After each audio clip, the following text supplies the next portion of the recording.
Niečo aj na tému toxické vzťahy. Nie je to láska, keď pritom vo vnútri zomieraš. Závislý vzťah ťa nevyžuje. On ťa vysáva. Dávaš všetko. Čakáš aspoň trochu späť. Ale prichádzajú len omrvinky.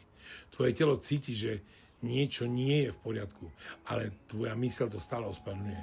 Možno sa zmení, možno je to moja chyba. Toxické vzťahy ťa učia mlčať, potlačať emócie, zabudnúť, kto si. Prečo v tom zotrvávaš? Lebo hlboko v sebe je program, že si nezaslúžiš viac. O to tu ide. A práve tento program treba prepísať. Nie si zodpovedný za to, kto ti ublížil, ale si zodpovedný za to, či v tom ostaneš.